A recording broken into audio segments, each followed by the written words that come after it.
Então, oficialmente, né, pessoal? Boa tarde. Vamos para a nossa última disciplina do dia de hoje, da aula inaugural.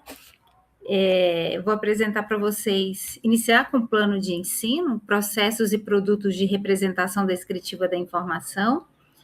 Já temos conteúdo lá da aula 1, iniciamos no dia 10, mas mesmo assim eu vou apresentar o plano de ensino, que é uma oportunidade que nós vamos ter de conversar sobre o plano de ensino, caso queiram tirar alguma dúvida. Então eu vou ficar responsável dessa disciplina, juntamente com a professora Larissa Cavalcante, o professor Josué Santos, e vamos contar com a Adria Caroline, que vai ser a monitora da disciplina também. Aqui nós temos algumas informações importantes do gerenciamento da disciplina.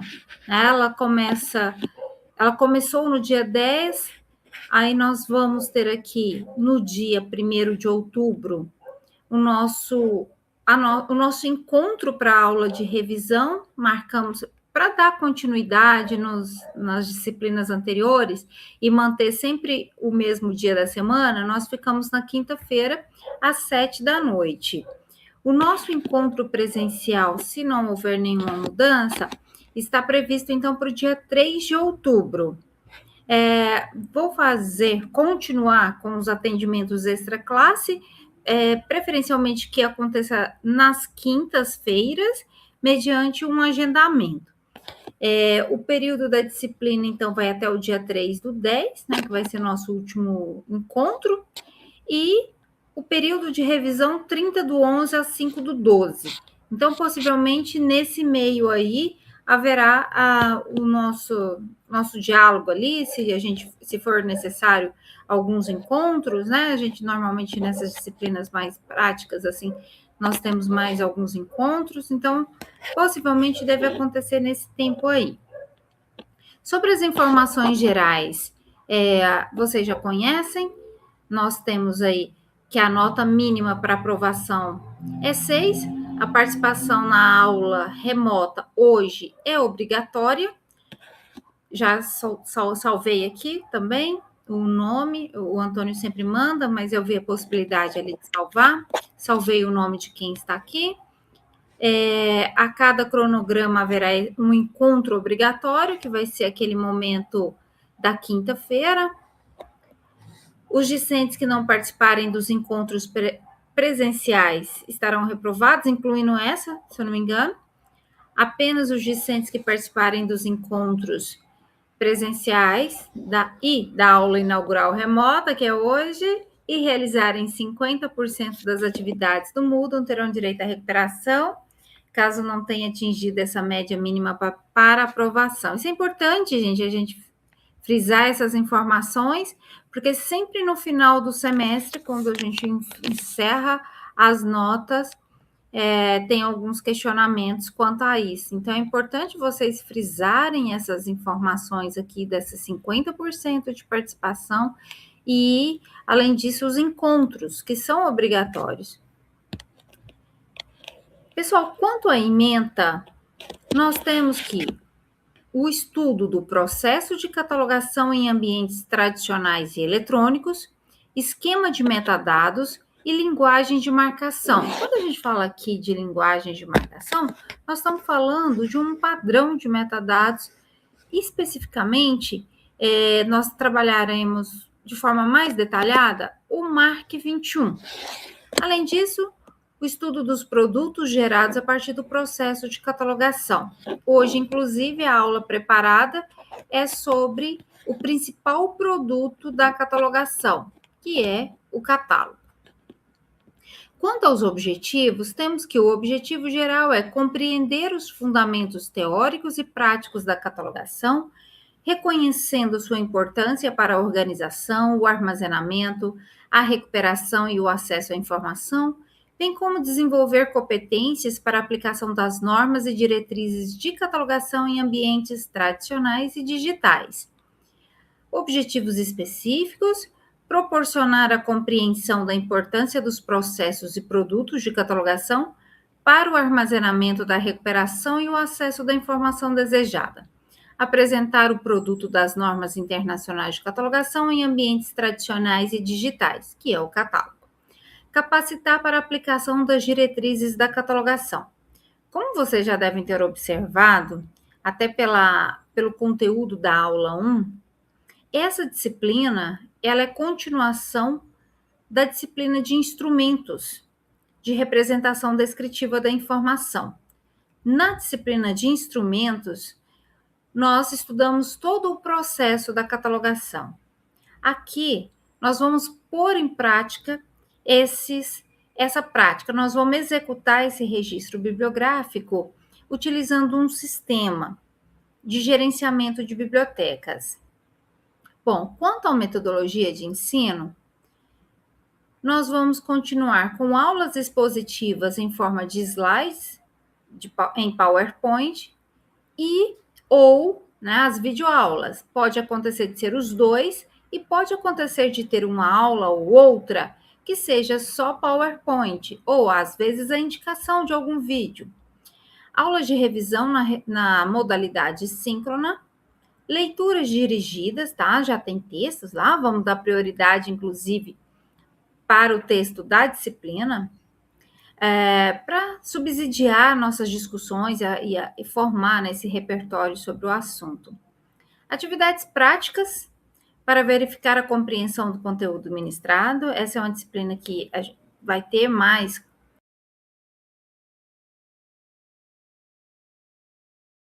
discursivas também. Quanto à avaliação, nós temos aqui análise e discussão de um texto indicado na aula 1. A aula 1 está lá, a orientação está lá disposta. Atividade prática. Essa atividade prática, vou até destacar aqui, eu vou ensinar nessa aula de hoje.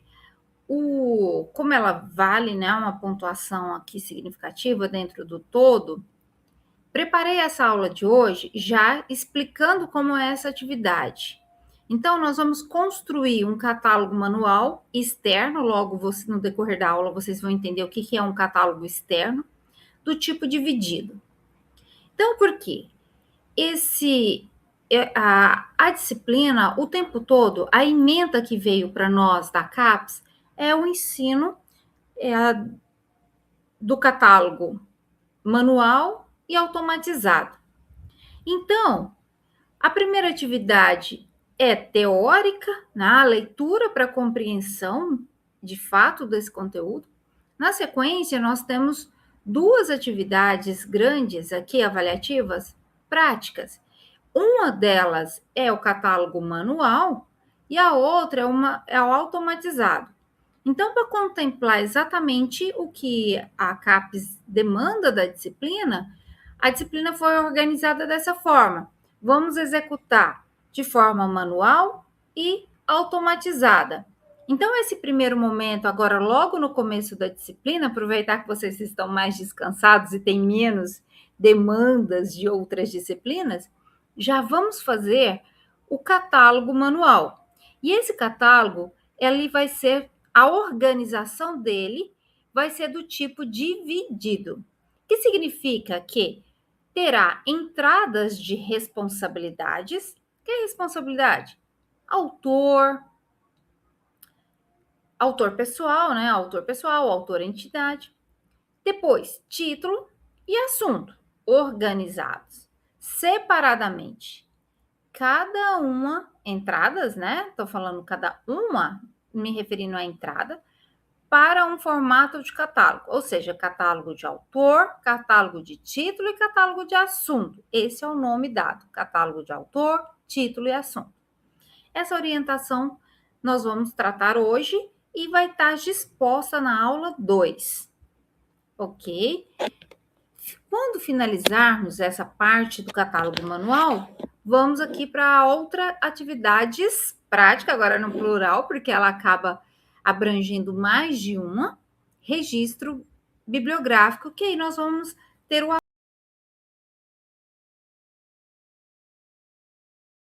tarefas. Na disciplina de instrumentos de representação descritiva, nós aprendemos a fazer as fichas catalográficas. Essas fichas catalográficas, elas voltam nessa disciplina para a gente montar o catálogo externo. E depois nós vamos ter um encontro presencial, né? E aí, nesse encontro, é aquele momento de ter a avaliação final. Aí tem questões diversas, por isso ela tem um valor maior aqui e também por ser uma exigência. No final das contas, vamos somar aí 10 pontos para o SIGA e 100 pontos para o Moodle. Essa é uma outra pergunta que chegou até a mim. Por que no SIGA aparece um tipo de nota e no Moodle outra nota? Então, para que vocês saibam, né, é só, não muda, o valor não muda, é só casas decimais mesmo.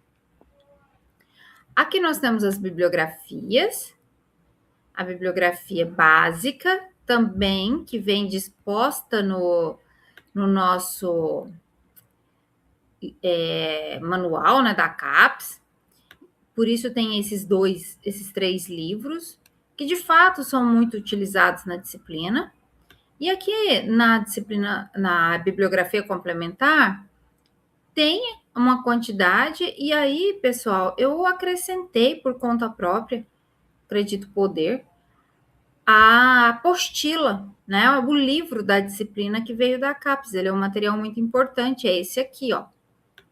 Então, eu vou, inclusive, colocar ali. Aliás, eu vou colocar ela como básica, porque é o mais utilizado, né? Ele deveria, de fato, ser uma bibliografia básica.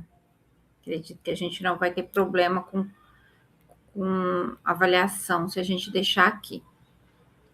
Então, é isso. Aí entra aqui no conteúdo programático. No dia 10/8, na semana passada, na segunda-feira passada, nós vimos processos e produtos de catalogação em ambientes tradicionais e eletrônicos, que de uma forma bem introdutória, né? Introdução aos processos e produtos de catalogação, que foi o primeiro capítulo do livro da própria disciplina. Então, ele ficou lá para leitura e a construção de um texto.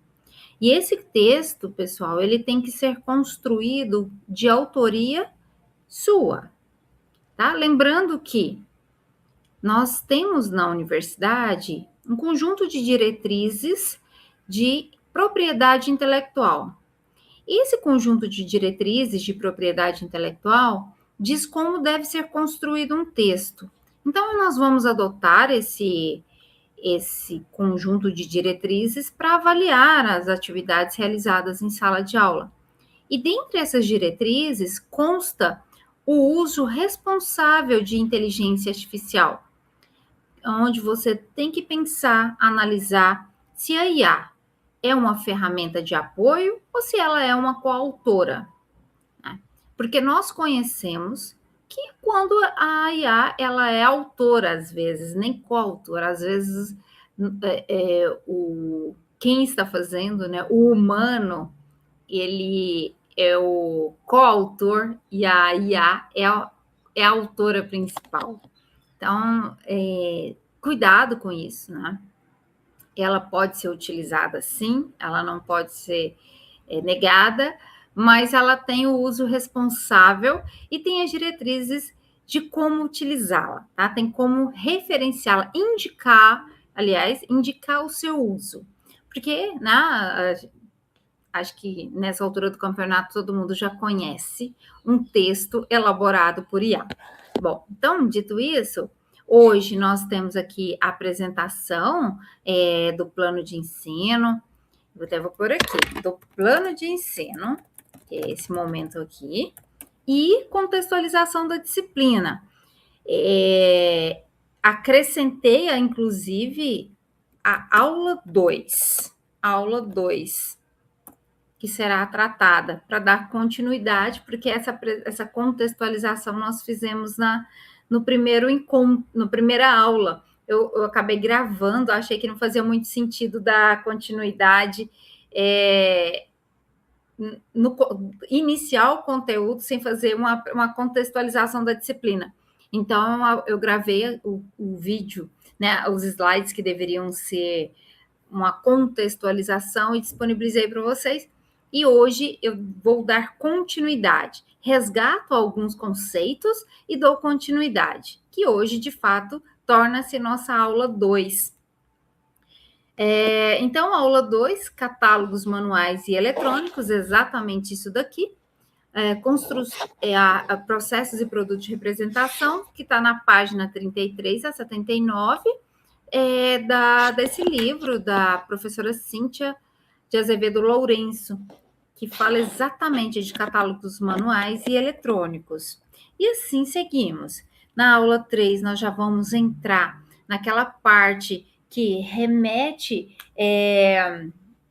à transferência da ficha manual, da fichinha do catálogo manual, para o registro bibliográfico eletrônico, né? E daí a gente já começa a pensar ali que há uma transformação em termos de estrutura, de armazenamento, de recuperação, de compartilhamento e de apresentação dos dados bibliográficos, saindo da etapa manual e passando para um catálogo eletrônico automatizado. Eu falo eletrônico porque é assim que está na apostila de vocês. Mas no dia a dia a gente já fala catálogo automatizado mesmo, é o catálogo online, é o catálogo digital. Aí as nomenclaturas começam a ficar mais familiar nesse sentido. Então, ali na aula 3, a partir do dia 24 de agosto, nós vamos estudar sobre metadados, que aí tipologia, características, funções, aplicações e importância. Como é um conteúdo mais extenso, aí a gente fez uma divisão por partes. Na semana seguinte, a gente estuda a parte 2, que são os padrões de metadados, né? Na aula 5, já começa a parte de registro bibliográfico, adotando as regras do ACR2, que é o código de catalogação adotado na disciplina, juntamente com o formato MARC 21.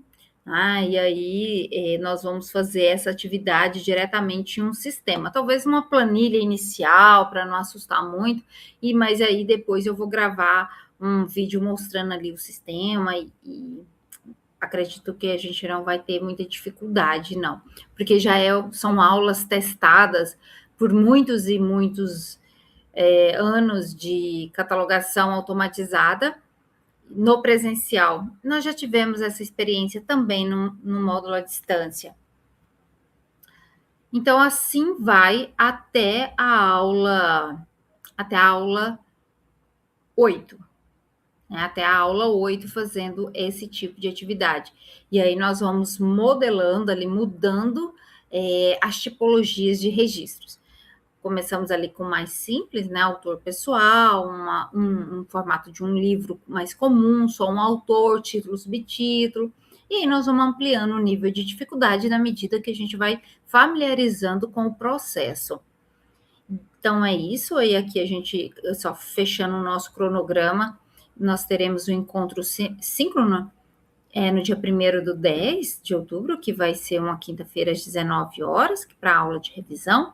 Encontro presencial no dia 3 do 10 para avaliação final, que vai ser um sábado, se eu não me engano. E depois tem um período aí de recuperação. E fechamos. Quanto ao plano de ensino, pessoal, querem me perguntar alguma coisa ou a gente deixa para o final?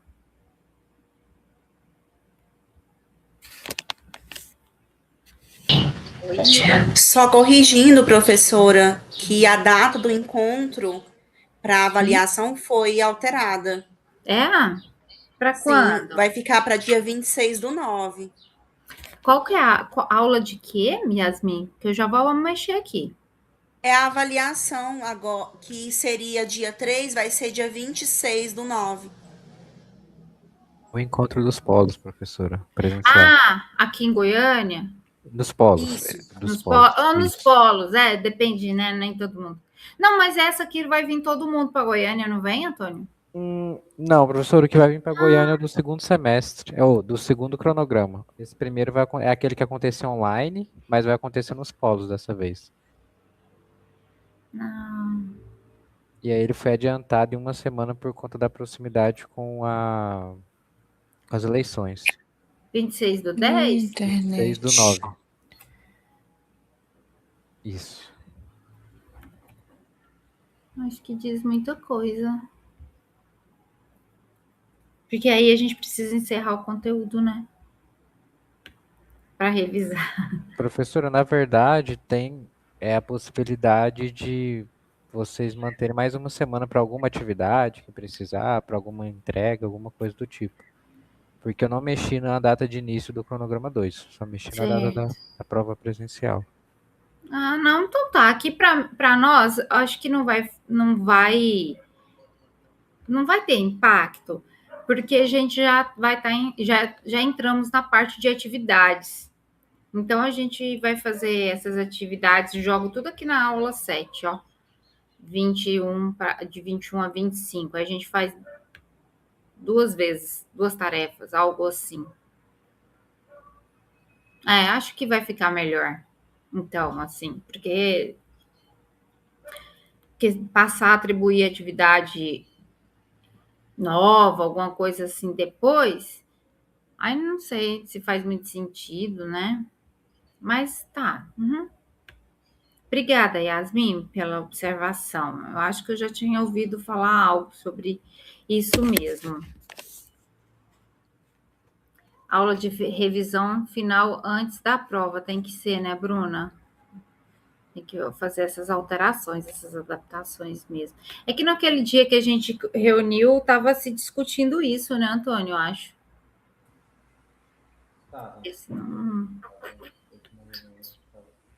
Então, isso aqui eu acho que vai ficar meio estranho. Vou marcar aqui. A gente jogar uma semana antes. Na quinta anterior, gente, acho que a gente poderia até fechar na quinta-feira anterior ao 26/9. Aí vai dar certinho. 20, aí vai dar numa quinta, vai dar no 24. Se não tiver outro professor.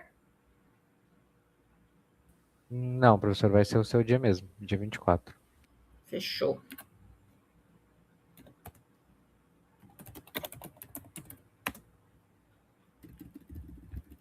Só não muda muito, só muda a data mesmo. Ok. Mais alguma pergunta, pessoal? Mais alguma observação?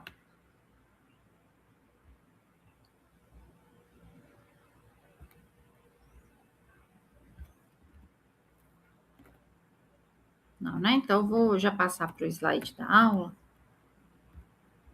Ok.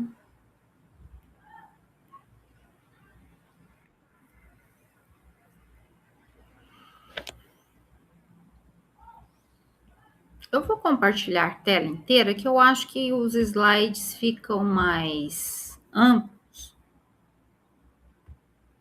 E aí eu só não vou ver vocês. Eu vou ficar nessa outra tela aqui.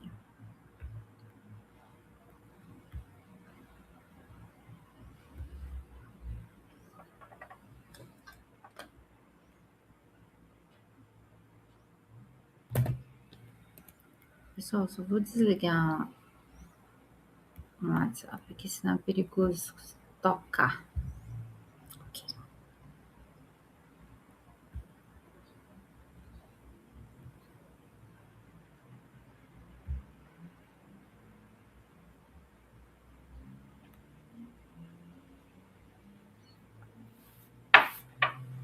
Vai ter umas informações mais miudinhas aí, gente. Aí vocês ampliam o tela cheia aí que vai ajudar.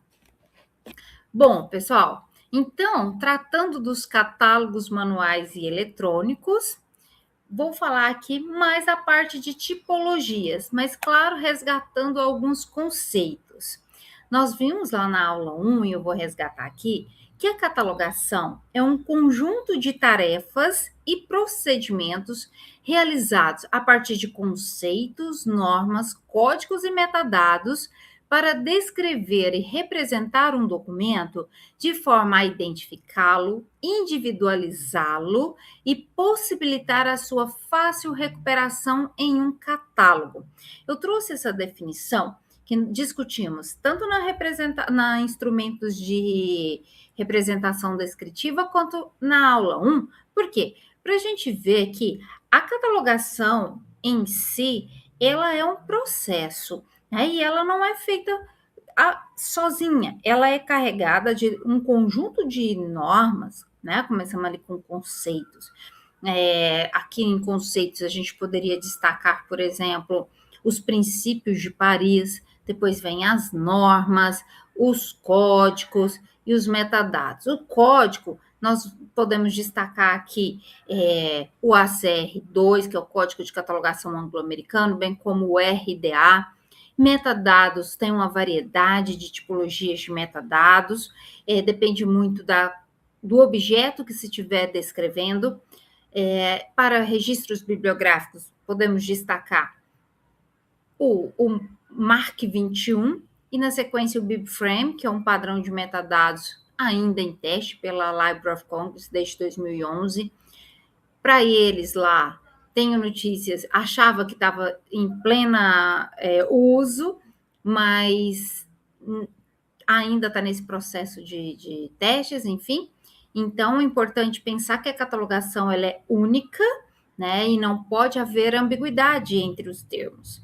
Então, esse processo bem feito, ele forma-se um catálogo, sendo o catálogo o principal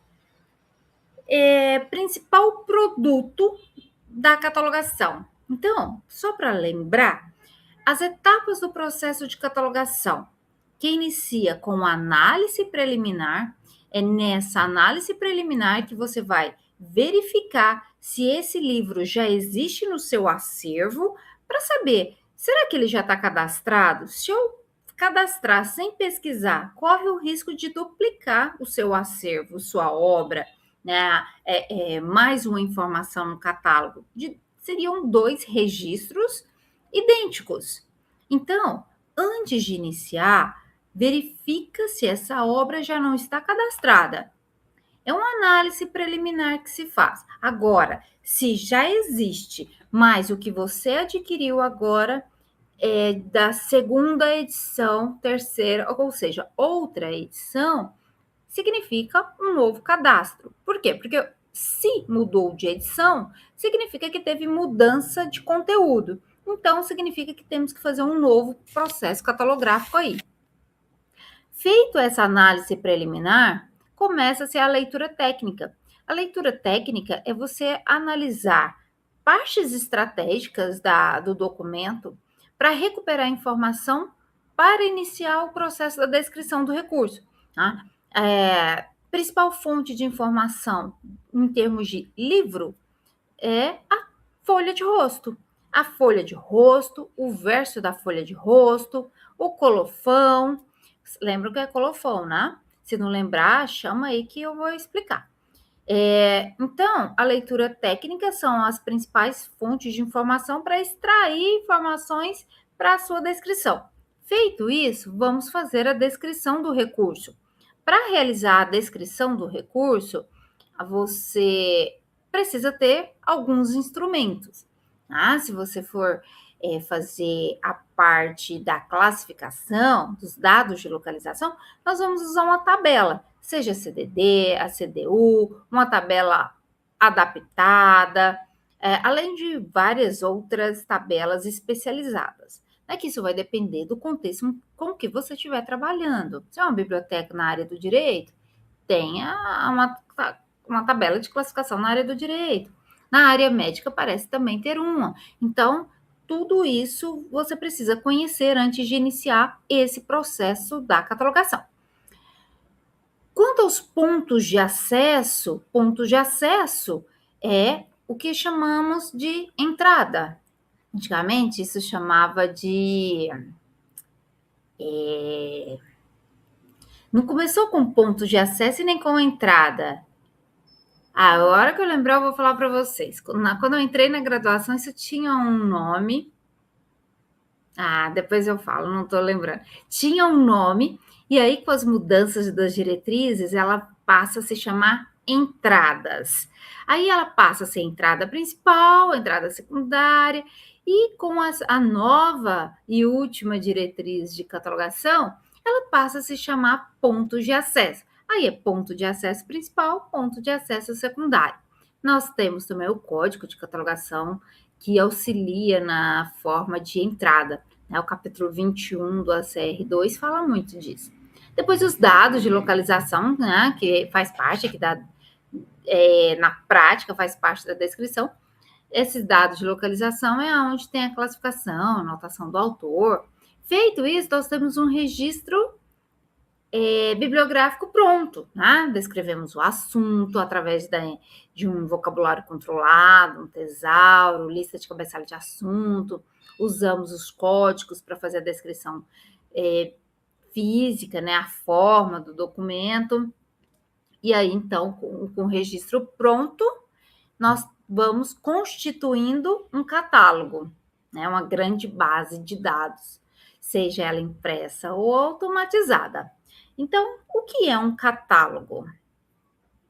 Aqui, ó, pessoal, na esquerda aqui, do meio, a segunda fotinha, é um catálogo manual. Eu achava que não existia mais catálogo manual.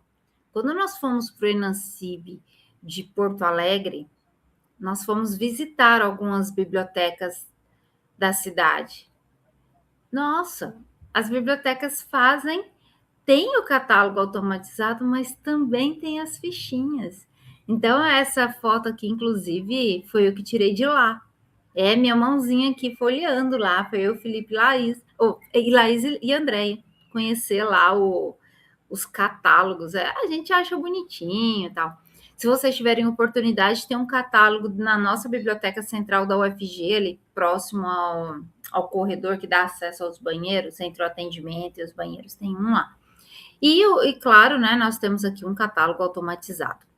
Então, catálogo é um conjunto ordenado de registros bibliográficos que identificam os documentos, sendo um instrumento de recuperação da informação. Muito eficaz, por sinal. E esses catálogos, o catálogo, ele deve ser um instrumento efetivo e eficiente que permite ao usuário, de acordo com a Declaração de Princípios Internacionais da Catalogação, definida aqui pela IFLA, essa declaração, inclusive, é a última, né, edição de 2016, traduzida aqui já para o português, que diz que são objetivos do catálogo encontrar, identificar, selecionar, adquirir, obter, né, pegar um documento, uma informação do qual se deseja.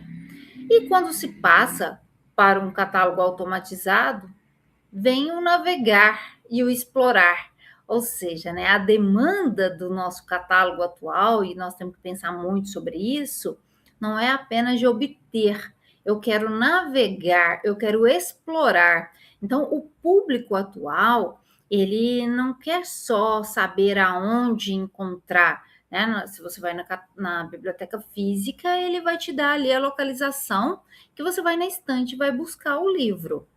Agora, ao público pelo qual nós estamos nos referindo, ele quer poder, na medida do possível, encontrar o arquivo, baixar o arquivo, utilizar o arquivo. Tá? Então, sempre que vocês forem trabalhar em alguma biblioteca, que vocês forem gerenciar essa biblioteca ou outro ambiente de informação, pensem nisso. Tenta aproximar o nosso público da necessidade de encontrar a solução da necessidade dele, para que ele aproveite mais dos nossos serviços, assim como ele aproveita, por exemplo, do Google, de uma ferramenta de AI, etc. E aqui tem o endereço, tá, gente, para acessar. É um documento que realmente nós precisamos ter nos nossos arquivos para leitura.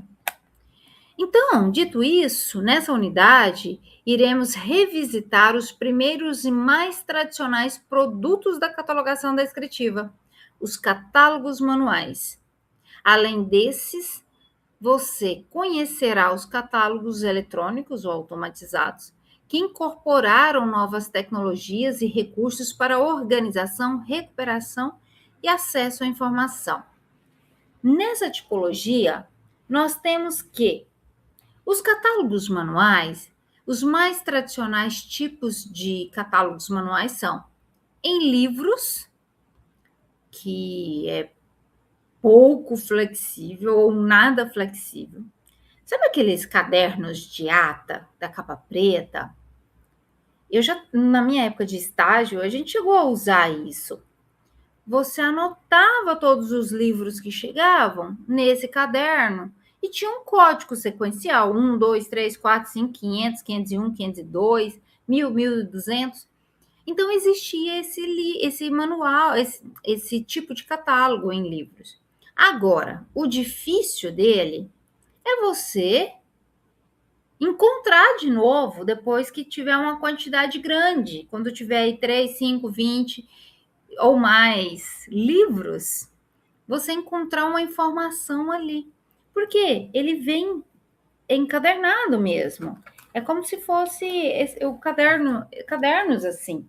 Então, ele é fechado aqui. Então, não tem a recuperação aí é bem difícil, né? Ele serve para comprovar alguma coisa quando for necessário, mas para recuperação da informação é difícil. Em folhas soltas é como se fosse aqueles diários, né? Pode usar aquilo ali, ou folhear de fato. Também ele acaba sendo um pouco mais flexível do que em livros, mas menos flexível do que um catálogo em fichas. Esse catálogo em fichas é uma tecnologia que é muito válida, foi pensada ali na década de 60, foi construída, muito útil. A dificuldade é a construção, o tempo que se leva fazendo essas fichas, né? Mas para encontrar a informação, funciona. Nós temos, então, um catálogo automatizado, né? Que ele pode ocorrer aqui em relatórios, em microfichas, um catálogo online que é mais comum. A partir do momento que você faz o registro bibliográfico, ele vai montando uma grande base de dados. Essa base de dados pode ser acessada de forma online, né? E quando você acessa essa forma online, você está tendo acesso em tempo real, né? Foi cadastrado, ele já aparece para o público. E quando tem essa grande base de dados, você consegue emitir relatórios. Aí daí tem uma variedade de relatórios. Eu quero um relatório por nome de autores.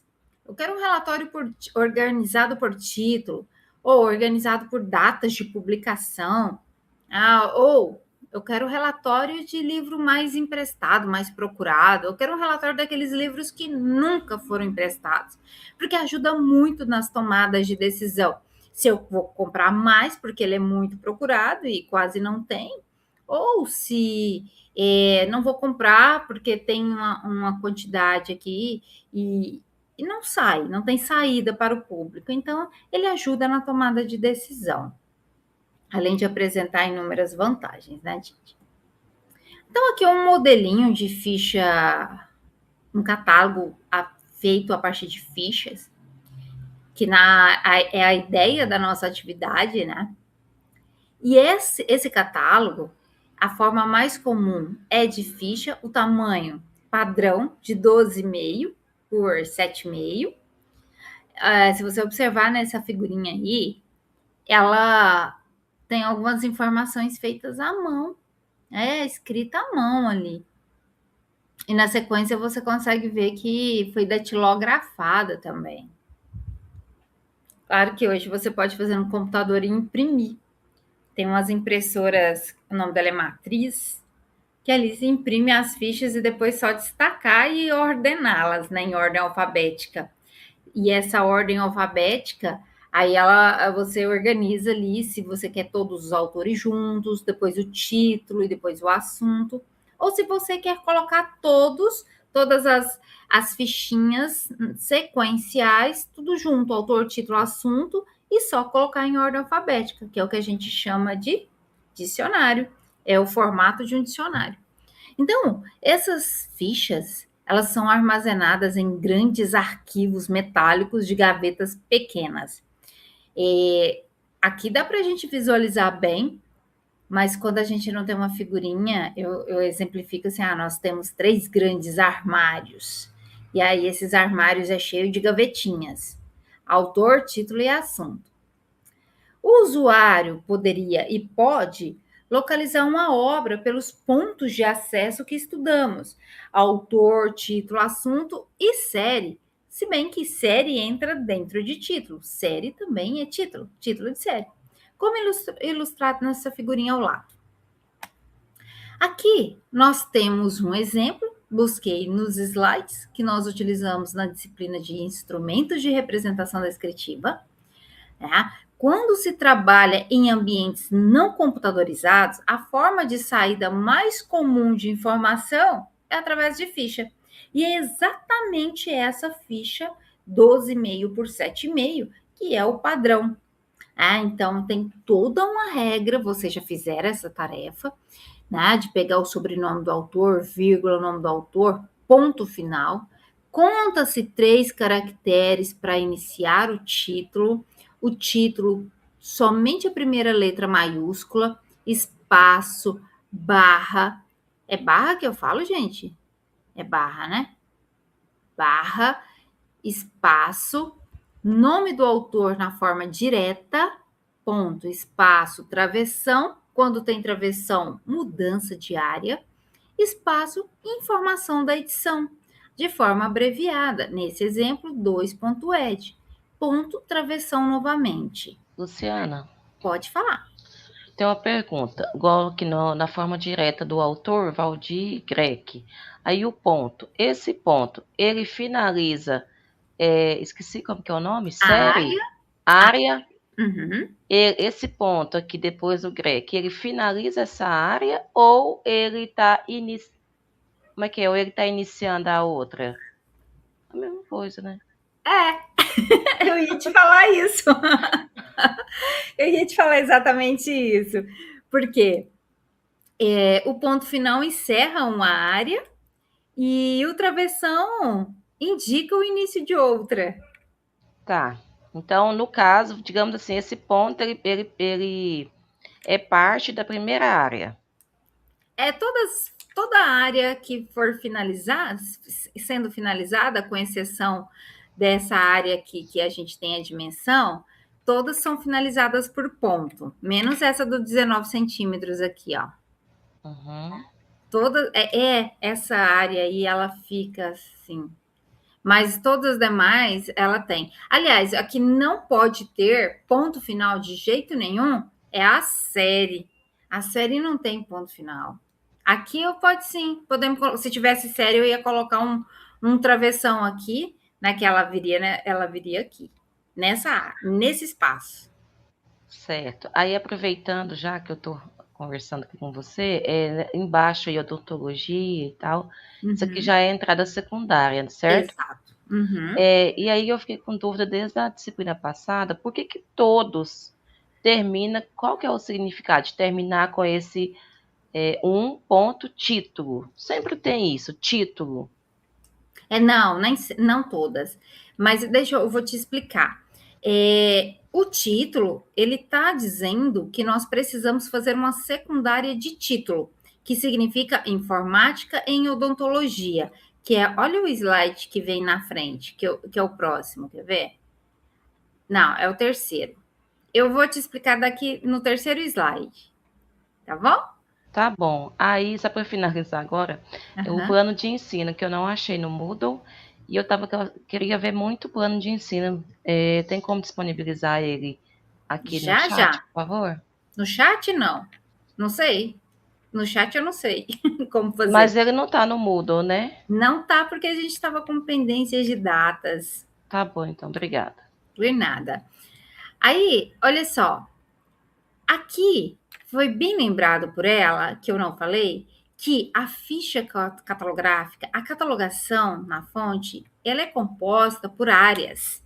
Então, a representação ela é composta por 8 áreas, seus elementos e as pontuações estabelecidas pela ISBD. Além disso, os pontos de acesso principal e ponto de acesso secundário.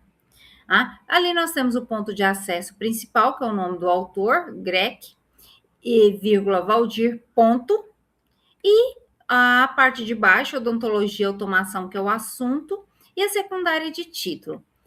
O que acontece é que o assunto, ele sempre vem na frente. E para separar, porque assim, é um catálogo, nós vamos formar um catálogo de dados de autoridade de assunto. Na sequência, nós precisamos fazer os pontos de acesso de títulos, que o título pode ser título principal do documento ou título da série, né? E aí, se tivesse autor, também entraria aqui. Não é o caso, mas temos exemplos que serão o caso. Aqui, no meio, nós temos as 8 áreas da descrição física: área de título, indicação de responsabilidade, área de edição, área de publicação e distribuição, área de descrição física. Aqui não tem, né? Nós pulamos, não pulamos, essa obra não tem. Área de série, aqui nessa obra não tem todas as áreas, mas aqui tem área de descrição física, depois nós temos uma área de notas e encerra aqui. Aí vem os ponto de acesso secundário. Aí o que acontece? Essa é a ficha padrão, é a principal. A partir dessa ficha, nós temos que montar um catálogo para que o público tenha acesso, que é esse catálogo aqui, que está sendo visualizado nessa foto. Esse catálogo, ele é dividido aqui em autor, título e assunto. Então, nós temos autor, tem o título e tem um assunto aqui embaixo. O título está aqui embaixo também. O que está escrito aqui embaixo significa que precisa ter secundárias. Por isso, ele chama ponto de acesso secundário. O que é uma ficha secundária? É você fazer outra ficha idêntica a essa, mas pegar essa informação aqui e colocar aqui em cima. Para quê? Para ela aparecer no catálogo. Essa ficha principal aqui, ela só cabe em um lugar, na letra G. Na letra G, no catálogo de autor. Agora, se o público não sabe o nome do autor, mas quer um livro que trata de odontologia, automação na odontologia, informática na odontologia. Então, ele vai no catálogo de assunto, assim como é no filtro dos catálogos automatizados. Você vai escolher ali, eu vou pesquisar pelo nome do autor. Não sei o nome do autor, eu vou pelo assunto. Então, vou lá no catálogo, no armário, que chama-se catálogo de assunto, e vou em ordem alfabética procurar na letra O, de odontologia. Aí, se eu tenho essa ficha aqui, em vermelho, caixa alta, coloquei assim para destacar. Normalmente, as bibliotecas usam essa cor vermelha, mas colocam, não é caixa alta, gritante assim. Não todas, mas tem assim. O único livro que eu encontrei que explica mais direitinho sobre isso, ela colocou em caixa alta. Então, eu coloquei também para chamar mais atenção.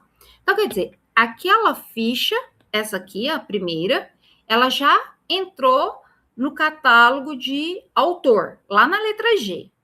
A, B, C, vai na sequência. Essa aqui, ela é idêntica. Observa que eu não tirei nada, ela é idêntica.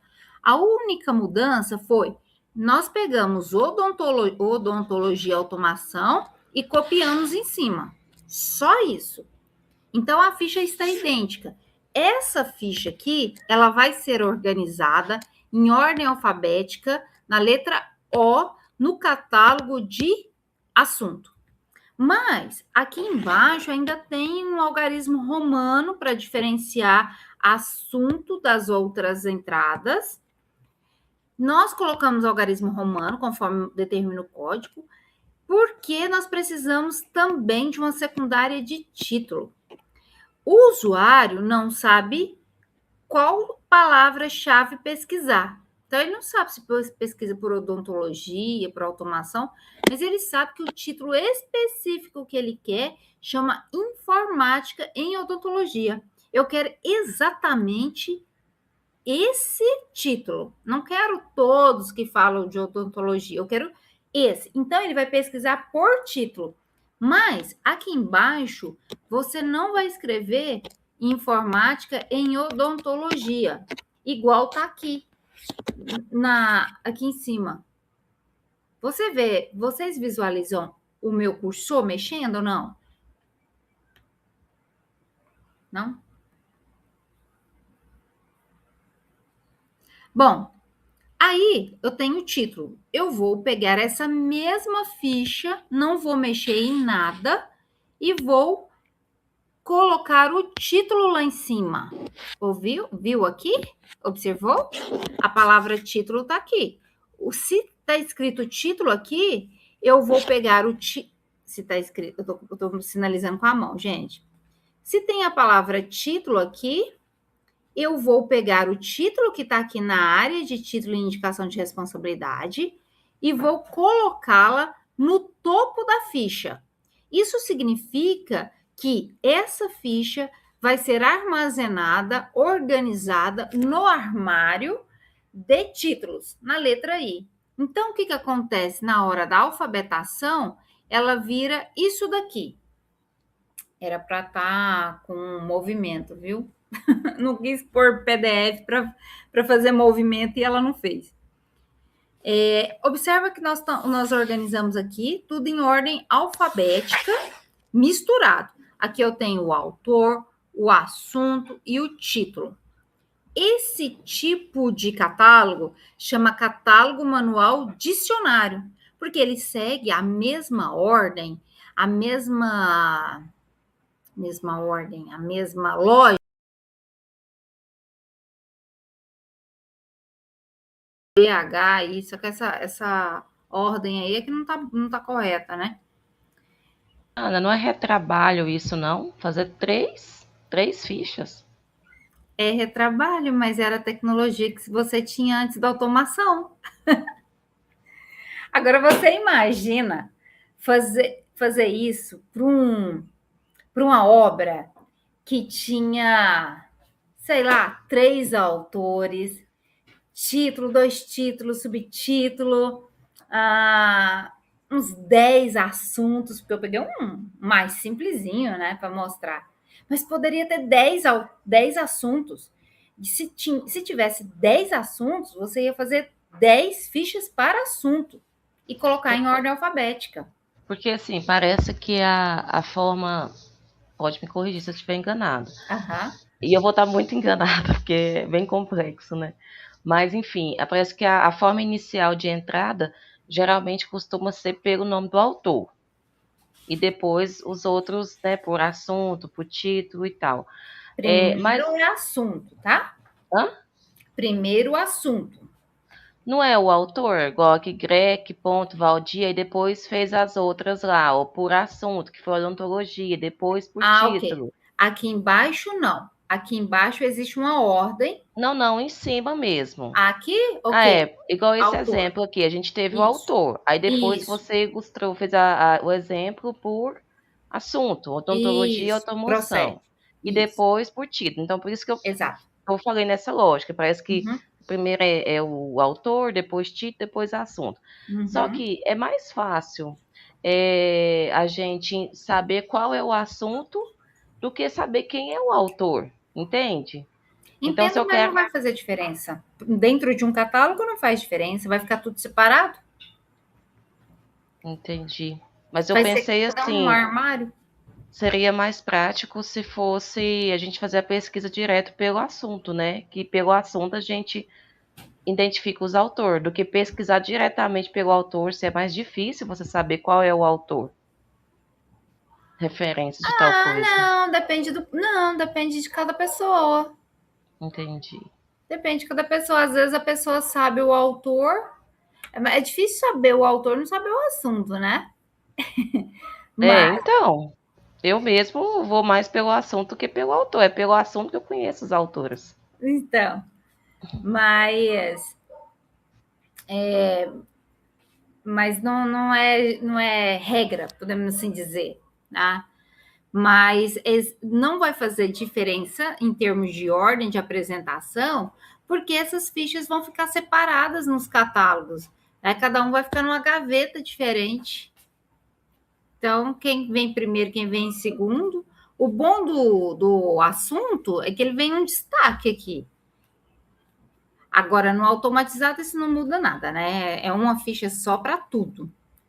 Não vamos fazer 2, 3, 4. A gente vai dar um comando para o computador fazer isso para a gente, mas no formato manual é isso aí.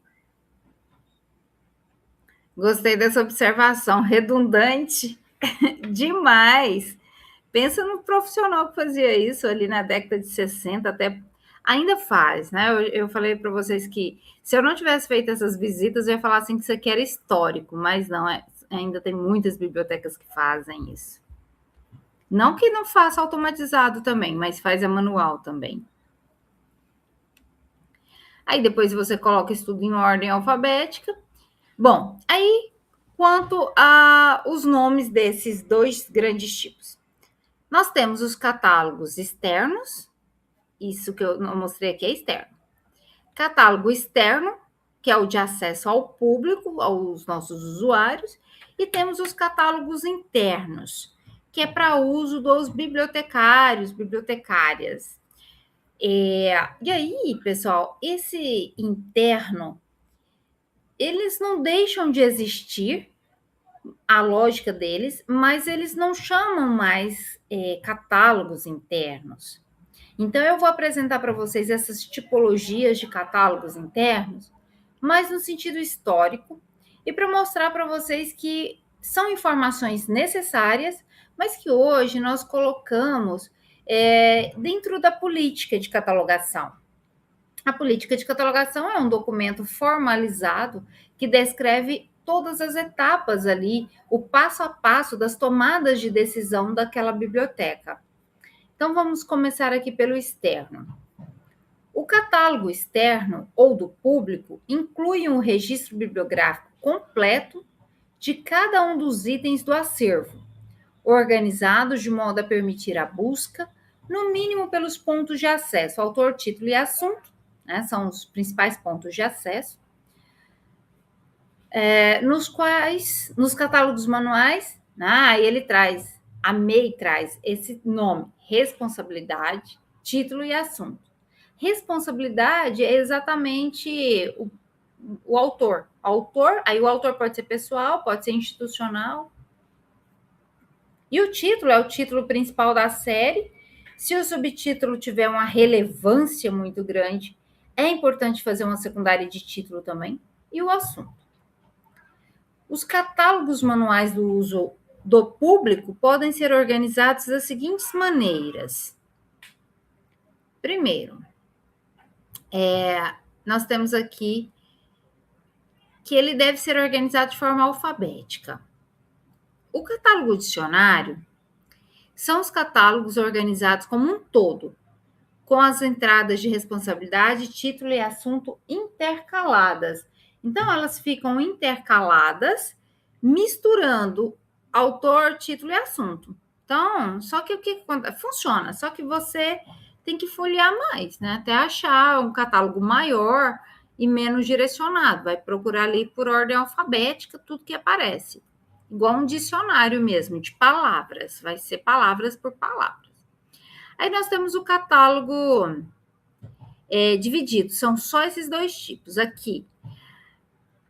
Possui as entradas de responsabilidade, título e assuntos, organizadas separadamente, cada uma formando um catálogo. Então, eu tenho um armário de autor, um catálogo, né? Outro armário de título e outro de assunto.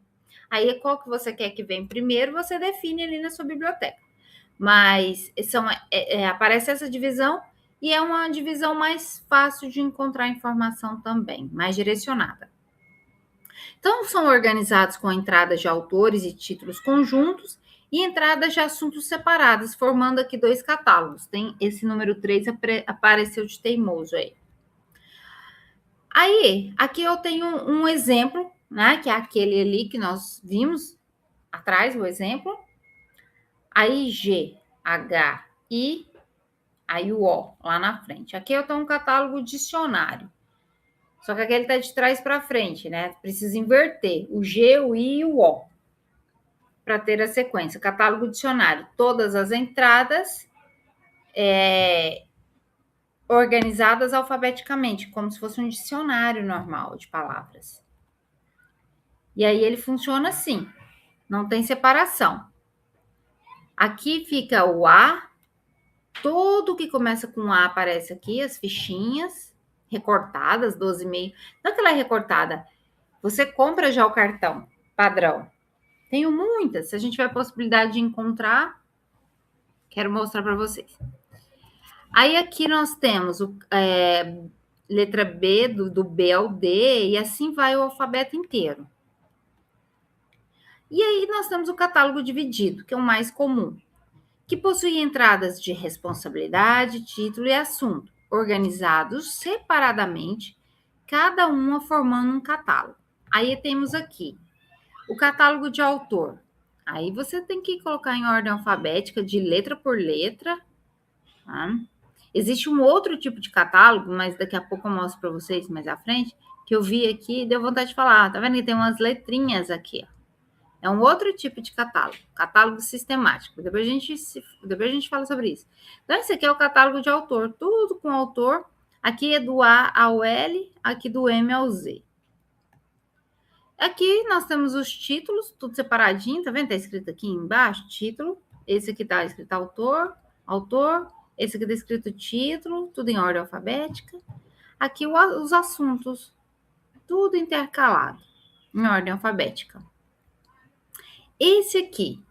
Esse catálogo chama catálogo sistemático.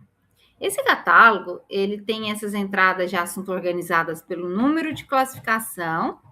Esse aqui foi pela CDD, mas poderia ser a CDU ou qualquer uma outra que a sua instituição adota.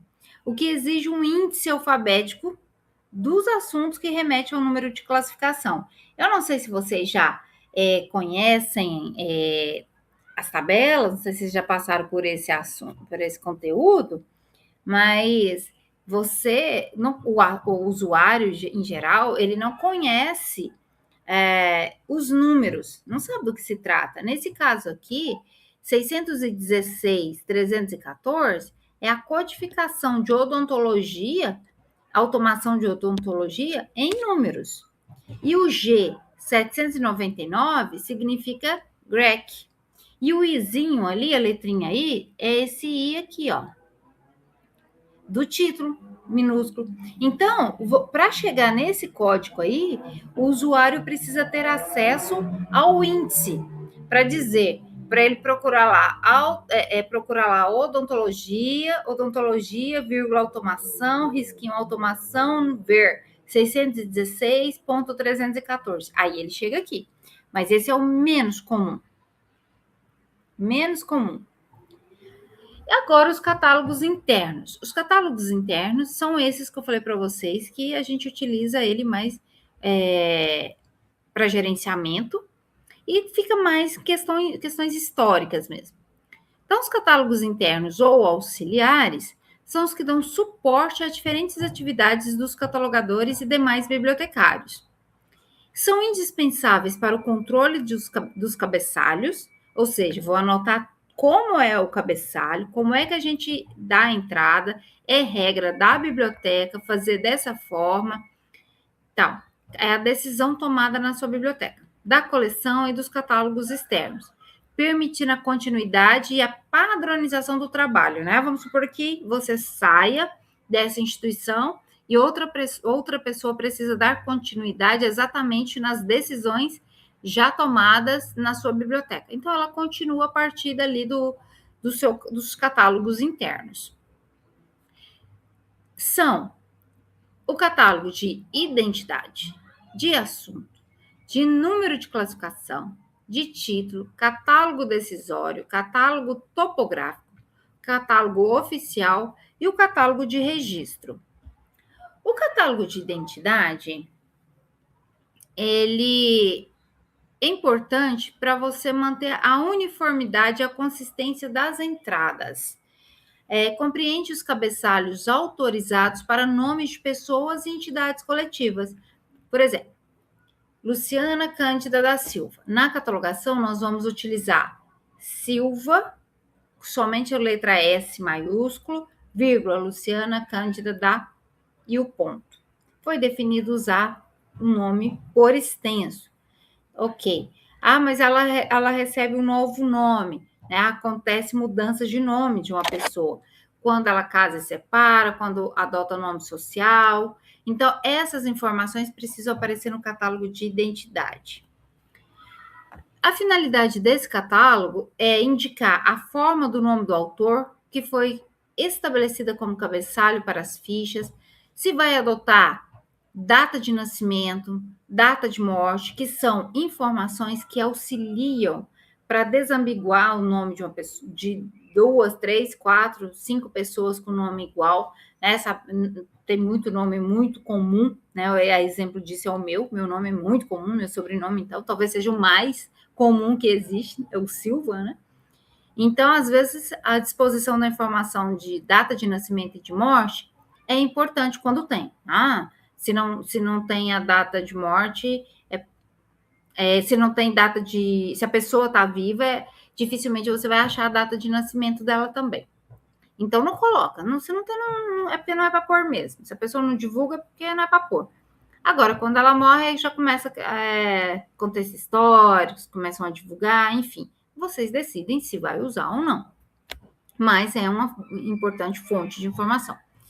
As fontes de pesquisa em que foram utilizadas para tomar essas decisões, as remissivas de outras formas do nome do autor, que serão incluídas no catálogo público, o título da primeira obra do autor catalogada na biblioteca, como que deve ser adotada, a anotação do autor, que é o CATER, se você vai utilizar a anotação de CATER, se você vai utilizar a tabela FA, que é aquela PHA, né, que são as iniciais do nome da autora, que é o nome da autora da tabela FA é Heloísa Prado de Almeida, né?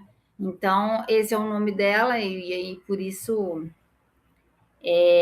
o Prado, não, é Heloísa Almeida Prado, vírgula, Heloísa Almeida, aí fica PHA. As pessoas acostumaram a falar tabela FA. Catálogo de assunto. O catálogo traz sinônimos dos termos adotados como padrão para o índice de assunto e as possíveis relações para a construção dessas fichas remissivas para os catálogos públicos. Olha só, fiz aqui. Essa é uma fichinha de catálogo de assunto. Quando é só um X, antigamente se chamava isso de remissiva ver. E quando é o XX, ver também. Então, catalogação, ver também. A catalogue em inglês para a catalogação. E aqui, no sistema automatizado, nós temos algumas tags aqui, né, 550, que é justamente a remissiva que significa ver também. É o mesmo sentido dessa catalogação aqui, ó, dessa que tem o ver também. Se fosse só o ver, seria o campo 400, que no exemplo não tem, mas só muda o campo, a informação é a mesma, o modo de colocar. Então, só para saber, quando é que eu uso ver, quando é que eu uso ver também? A ver é quando são assuntos, um termo não adotado para o termo adotado. Por exemplo, descrição bibliográfica. Vou fazer uma descrição bibliográfica? Não, o comum é falar catalogação. Então, descrição bibliográfica, ver catalogação descritiva. Esse é o termo comum. Agora, catalogação e catalogação descritiva parece ser o mesmo nível de ser comum, em termos de ser comum das pessoas falarem, de ser comum de conhecer. Então, você põe termos relacionados, ver também. Então, é a única diferença. Agora, no automatizado, onde você colocar, vai recuperar. Seja no 400, seja no 550, vai recuperar. Aliás, 450. 400 é de autor. corrigindo a minha fala. Catálogo dos números de classificação. Esse catálogo permite o controle sobre o número normalizado, de forma que seja empregado para representar um determinado assunto, evitando duplicidade de números ou de interpretação. Então, está aqui o catálogo de número de classificação, que também exige que você tenha um índice para ter acesso, né? Porque não dá para decorar todos os números. Catálogos de título, catálogo de título e título de série. O catálogo de série se torna necessário porque muitas vezes o título da série apresenta algumas modificações. Então, tem um catálogo que você vai anotando todas as possíveis formas. É só pegar o capítulo, a segunda parte do ACR. É aquilo ali. Para vocês terem uma ideia de como que funciona. A segunda parte do ACR ali tem essas formas de entrada. Esse leis, etc., que, por exemplo, é um tipo de título uniforme. Nós temos o catálogo decisório.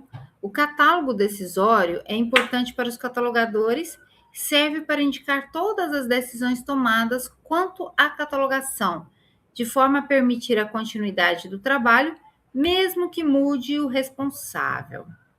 Topográfico. Esse catálogo contém fichas, matrizes. Matrizes é, por exemplo, aquela primeira que nós fizemos, ela é a matriz. Aí depois tem os desmembramentos de outras. As outras são as fichas que não é a matriz. Nós temos a matriz, que é a principal, e depois os desmembramentos, que é ordenado por número de classificação, chamada. Catálogo oficial. Como eu disse, gente, são catálogos que vão servir para nós como assunto histórico, assim. Vocês precisam saber, mas não é uma coisa que vocês vão fazer para dispor na biblioteca no seu dia a dia, né? Normalmente a gente anota ou o que informações necessárias vão ali para o nosso para os códigos, para as políticas. No catálogo que era chamado de oficial, se constitui uma réplica dos catálogos externos, mas inclui apenas um dos registros completos, geralmente aquele do ponto de acesso principal, porque aí ele não vai ficar repetitivo. Ele é chamado oficial porque só tem só uma ficha. Entende? O que é um catálogo matriz? Nós temos uma matriz, só vai ter ela. Então, quer dizer, é o catálogo oficial, não tem os desmembramentos. Aí não fica repetitivo, mas fica difícil de acesso, né? Mas é o quê? É para guardar, é tipo uma reserva, porque você pega os seus suas fichinhas e vai levando para os catálogos lá, para os armários. E aí, aquele que... A principal, a matriz, ela precisa ficar guardada caso seja necessário fazer uma replicação, uma cópia dela. Então, é uma reserva, mais ou menos isso. Catálogo de registro. Cada obra que entra no acervo de uma biblioteca precisa receber um número de registro ou de tombo. Tombo vem de tombamento mesmo. Uma cadeira tem um tombo, um sofá, um computador, né, institucional, recebe um tombo, um tombamento, um código. O livro também. Só que ali era chamado por muito tempo de tombo, hoje a gente chama de exemplar. Pessoal, a palavra que eu estava tentando lembrar lá atrás veio aqui na minha cabeça. Depois eu volto lá, tá? Vou escrever aqui, depois a gente volta, que é a pista. Então, esse número de tombo é um número sequencial e é como se fosse o RG, o CPF daquela obra, de cada obra. Não pode repetir, é uma sequência. Serve para você fazer inventários. Assim, esse catálogo quantifica o acervo e permite o empréstimo de cada item, uma vez que cada um recebe uma numeração única. Por que ele é importante, hein? Ele é importante porque ele auxilia na verificação de cada livro ou volume. normalmente é um carimbo que se põe no verso do livro, no verso da folha de rosto. Ali você coloca preço das obras. Isso aqui a gente ainda faz muito, viu? Eu não sei assim se estão colocando preço no verso da folha de rosto. Mas até quando eu trabalhei em bibliotecas, a gente colocava, porque quem fazia isso era o auxiliar. Então, o auxiliar de biblioteca batia o carimbo, colocava o tombamento, colocava o preço, colocava a nota fiscal, a data que chegou. Aí, quando ela entra no processo da catalogação, o bibliotecário copia aquilo lá. Ou também você pode fazer isso através de um processo que é chamado de pré-catalogação. A pessoa que recebe a obra por, seja doação, né, ou compra, ela confere com a nota fiscal, se tiver nota fiscal, confere e já registra no sistema. E aí anota no livro o número do acervo. Quando se registra esse código, aí a pessoa que vai fazer a catalogação copia aquilo no sistema. Ao que digitar aquele código no sistema, já abre as informações já digitadas. Então, ele auxilia na verificação de cada livro, informa preços das obras para cobrança ou indenização quando sumir, informar sobre preços para cobertura de seguro em caso de incêndio, roubo, isso tem que ir para o sistema. Indicar o número de baixas da biblioteca e suas causas, informar o número de volumes existentes na biblioteca e fornecer dados importantes para a elaboração de estatísticas, relatórios. Isso aqui é um modelo de como que ele é. Chegou, tá vendo? No dia 5/10/96. O modo de compra foi... o modo de aquisição foi por compra, ele veio por brochura, aqui tá o preço. Na minha prática, a gente colocava mais coisas, né? Colocava nota fiscal também, se fosse doação, o nome da pessoa que doou. Então, essa ficha é mais completa. Isso aqui hoje, ela é feita também, só que direto no sistema. Bom, nós vimos os catálogos automatizados. Agora, nós vamos ver a outra tipologia, que são os catálogos automatizados, né, que eu falei para vocês, da ficha ao registro bibliográfico eletrônico. O que pode mudar? O que muda? Por que fazer isso? Não estava funcionando? Estava funcionando. Funciona ainda, né? Mas o que muda para o usuário quando o catálogo deixa de ser manual e passa a ser online? Múltiplos pontos de acesso serão possíveis para você pesquisar. Você poderá combinar formas de busca. Ao invés de procurar só pelo assunto, você pode associar o assunto e o autor, né? Usar uma booleana aí, um AND. Pesquisar por palavras-chave, utilizar diferentes formas de filtro, localização mais rápida, acesso remoto da sua casa. Você pesquisa se o livro está na estante, você consegue fazer renovação pela internet, você consegue fazer reservas, integrar um serviço a vários outros. Por exemplo, você só consegue fazer um empréstimo automatizado mediante a catalogação no sistema, porque aquele código que é gerado lá no sistema, você vem com a maquininha e faz a leitura. E é através desse mesmo código que você faz a renovação pela internet. Reservas pela internet também. Então, assim, as vantagens são inúmeras. Às vezes você quer saber se tem uma biblioteca, você é do Rio, lá do Rio, e quer uma obra que tem na biblioteca da UFG. Se você pegar um transporte para vir aqui, melhor você dar uma consultada. Estou falando isso porque eu já estudei na UNB e teve o caso de ter que ir lá para buscar um livro para fazer uma referência. Se tiver automatizado, não preciso, eu mesmo faço. Lembrando também, gente, que esse não é um processo simplesmente de o computador para ler aquela ficha. Não é assim, ela não funciona. O computador não vai simplesmente ler aquela ficha que você desenhou. Precisa fazer essa transformação estrutural. Nós vamos passar daquela fichinha para um formato automatizado, né, que aí entra o padrão de metadados MARC 21, que é um padrão de metadados extremamente altamente estruturado, que tem uma granularidade fina, que significa isso, muita informação. Tem muitos detalhes que não cabem numa ficha 12,5 por 7,5. A nossa ficha é muito, um registro bibliográfico automatizado, ele é muito mais amplo. Então, ocorreu essa mudança de estrutura. Pensar no formato do armazenamento dela, a recuperação através de filtros, igual aqui, ó. Aqui nós temos um exemplo de um catálogo da rede Pérgamo. É um catálogo coletivo isso daqui. Então, várias bibliotecas fazem seus registros e esses registros são direcionados para uma grande base de dados, para uma central de bases de dados, que é a rede Pérgamo.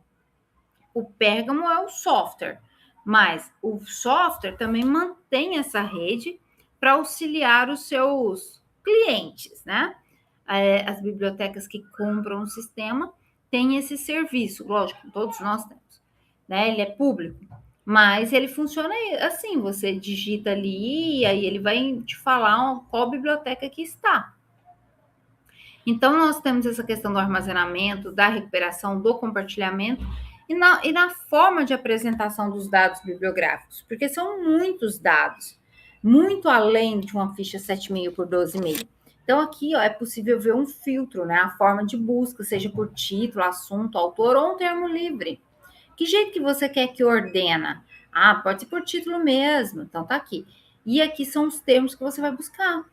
Será que o Web Semantic é título ou é assunto? Então, depende do que você colocar aqui. Manda buscar e ele recupera o que tem. Luciana, tem uma dúvida. Por exemplo, o dicionário aí de biblioteconomia e arquivologia. Considerando esse sistema Pérgamo, que é um sistema que é utilizado por algumas bibliotecas, ou todas, não sei. Mas, uma vez que esse livro ele foi catalogado, esse dicionário, e aí ele chegou na biblioteca da Universidade da UFMT. Ele tem necessidade de ser catalogado lá nessa biblioteca universitária, ou o bibliotecário consegue consultar e ver se ele já foi catalogado em algum lugar e fazer a migração para o sistema? Não havendo a necessidade de catalogar novamente. Exatamente. Não tem necessidade de catalogar novamente. Por quê? Porque ele é formato MARC. Se não fosse, se não tivesse estruturado num padrão de metadados, você não conseguiria. Esse é exatamente o objetivo do MARC. É o compartilhamento. Isso nós chamamos de importação de dados. Aqui, por exemplo, eu sempre fiz isso. Hoje, no Brasil, um dos maiores sistemas de gerenciamento de bibliotecas está sendo o Pérgamo, né? Não é o único. Nós temos aí Sofia, que é muito utilizado. Temos o Aleph, com uma proporção bem menor, embora ele seja, se não o melhor, um dos melhores do mundo, né? Ele é utilizado pela LC. Mas eu citei aqui 3 softwares pagos. São softwares comerciais. Então tem que ser bom mesmo, né? O Pérgamo, eu trabalhei nele em 2 instituições que eu passei enquanto bibliotecária. Faculdades Alfa, em Goiânia, e a Rede Senac Goiás. Montei a Rede Senac Goiás. E aí, nós compramos esse sistema. Exatamente por isso. Então, quando tinha uma obra, por exemplo, Bíblia é uma obra mais difícil de catalogar. Um código também é mais difícil de catalogar. Então, essas obras mais difíceis, eu vim aqui na Rede Pérgamo, pesquisando no Google, que dá acesso direto lá. Eu vim aqui, pesquisava, aí tá vendo que aqui embaixo tá escrito assim, visualizar MARC? você clica no visualizar marque e tem a opção copiar. Copio e colo no meu e salvo. Aí o que acontece? Lógico, eu vou explicar isso daí ainda, vou ensinar. Mas a gente fica com vontade de falar antes, né? Então, ele tem um código, que é aquilo que eu falei ali atrás, é isso aqui, ó. Aqui tem um, tá vendo? Olha o tanto, olha o tamanho. Só que esse código aqui é dessa biblioteca aí que a gente buscou, que encontrou. Quando ele importa para a nossa biblioteca, ele gera automaticamente outro código, porque ele passa a ser nosso. Então, eu importei os metadados daquela biblioteca que eu confio. Agora sim, ó, é vantagem? É, mas quando eu trabalhava na Alfa, a minha tarefa era catalogação. E a gente tinha uma estatística de número de catalogações por dia. Por quê? Porque eu estava montando uma biblioteca do zero. Então, eu precisava receber comissão do MEC, aquela coisa toda. Então, eu precisava montar não sei quantos cursos. Acho que foram 5 cursos. Então, eu tinha uma média de catalogar 60 livros por hora. Então, não é só catalogar, precisa ter qualidade. E quando você pega de uma biblioteca que às vezes você não conhece, às vezes ele vem com lixo. Então, você tem que fazer uma filtragem, tem que limpar. A pessoa pode ter digitado uma palavra errada, pode ter colocado assuntos que não condizem. Então, às vezes, é mais demorado do que fazer. Se você pega um livro bem facinho de fazer, por exemplo, deixa eu pegar um aqui. Esse está bem simples. Tem um autor, título, subtítulo, local de publicação, classificação está simples. Então, eu faria direto. Porque assim, mas 60 livros por hora? Um livro por minuto? Depende do... se você pega assim, ó, é melhor. Um livro facinho é melhor. Agora, se você vai fazer um código que demora muito... Não, quando você pega uma catalogação que lá no Senac tinha muito, porque tinha design gráfico, em alemão. Gente, aquele livro ficava ali semanas, meses. Ao que eu tiver tempo, eu vou fazer. Então, leva um dia para você fazer um livro, horas. Mas esse negócio, essa estatística, era só lá, tá? Só na Alfa. Porque você tinha que fazer isso rápido. Você consegue fazer isso sempre? Não consegue. Porque tem livro que você faz. Uma catalogação básica. Agora, se você for consultar uma tabela de classificação, consultar um tesauro, você não faz. Você não vai fazer um livro menos de 5, 10 minutos. Não faz. Entende? Se é bom e não é bom. Serve para algumas coisas e não para outras. Mas, no geral, é uma grande vantagem. Agora, você não... outra grande vantagem seria, por exemplo, eu estou trocando de sistema. Eu comecei com a biblioteca pequena, então eu utilizei um software... Eu estou falando simulando, tá, gente? Um software livre que não precisava de um software grande, era mais barato, tal, ou não tinha que pagar, né? Software livre, ele tem limitações de serviços, né? Então, por isso que eu tô falando, às vezes você tem que pagar alguma coisa e tal. E aí, nessa tarefa, a biblioteca cresce. A biblioteca é um organismo em crescimento, né? Como diz as leis de Haganata. Tem um curso, 2 cursos, 3 cursos, estou falando universitário. E aí, esse sistema não dá mais. Eu vou contratar, vou comprar outro. Vou comprar um software, vou comprar a licença desse software e continuar pagando as manutenções mensais. Aí, eu não vou catalogar tudo de novo. Esse trabalho não é necessário. Você vai migrar de um sistema para o outro. Ele vai simplesmente puxar todos esses dados de um sistema para o outro. Então, essa é uma outra vantagem de se fazer a catalogação. Mas, respondendo a sua pergunta, se outra biblioteca já fez, seja a Biblioteca Nacional, a Biblioteca do Congresso Americano, que é a mais completa que tem, até para dar aula, na hora da prática, eu já vou lá e ensino a fazer isso. A gente faz isso, a gente faz essa importação de dados, muito tranquila de se fazer. Respondido? Respondeu, obrigada. Então, esse é um exemplo, né, de catálogo automatizado, esse aqui é da Rede Pérgamo. Porque como isso é possível? Porque nós temos um catálogo que chama OPAC. O OPAC significa catálogo de acesso ao público, porque uma coisa é você ter um catálogo automatizado interno, que fica, ele está na internet, né? Ele é acesso ao público, você usa o computador, mas não está na rede, você não consegue acessar de outro local. Quando você insere o OPAC, essa metodologia passa a ser acesso a qualquer lugar que tiver acesso à internet, você acessa, né? Celular, de casa. Então, é uma grande vantagem. OPAC tem a tarefa de facilitar a procura do usuário, garantindo maior velocidade e qualidade no acesso da informação, proporcionando aí acessibilidade à distância. O que ocorre quando você usa o OPAC? Ele tem alguns objetivos: melhorar a disponibilidade de informações, reduzir o tempo na recuperação da informação. Aliás, você só recupera essa importação que a gente estava discutindo se tiver no OPAC, né?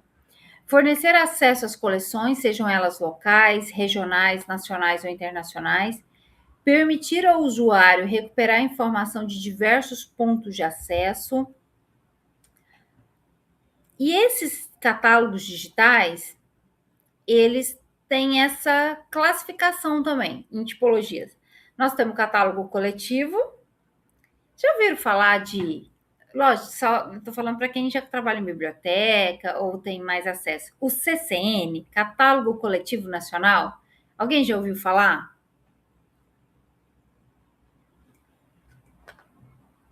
Não, né? O CCN, gente, o Catálogo Coletivo Nacional, ele é um serviço que o IBICT oferece. O IBICT é Instituto Brasileiro de Ciência, em Informação e Tecnologia. Então, ele tem um serviço.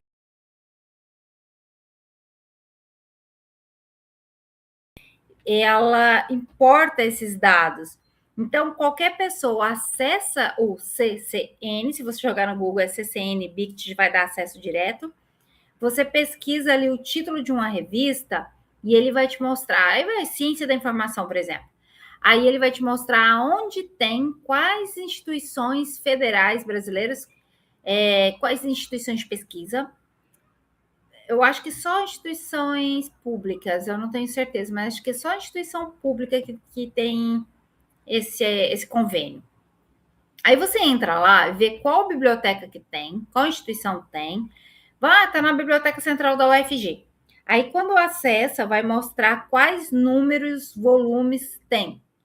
Então, você pode copiar aquela... E tem catalogação. Você copia aquela catalogação para o seu sistema também. Então, é bem bacana. Assim, ajuda muito o trabalho do dia a dia do bibliotecário. Mas isso tudo eu vou mostrar para vocês de forma mais detalhada no decorrer das aulas práticas, tá, gente? Mas hoje é uma aula, assim, mais geral, né? A gente acaba falando de tudo. E temos os catálogos de bibliotecas, que é o catálogo que permite acesso ao acervo apenas de uma unidade de informação.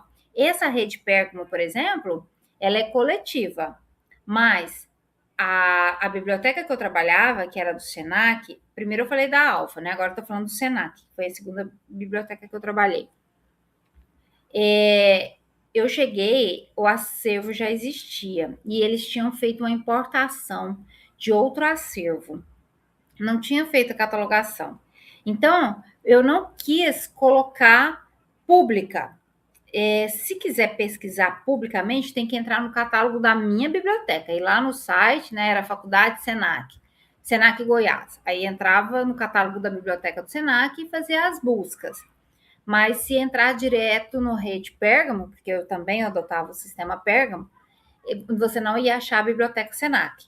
Porque eu tinha a intenção de fazer uma correção dos acervos, porque tinha catalogação de livros que não existiam, porque foi feito assim, tinha que abrir a faculdade, pegou, importou de outra biblioteca, acho que da biblioteca do Senac Nacional, Senac Rio, então não estava pronta para disponibilizar para o público, então era só local na minha biblioteca.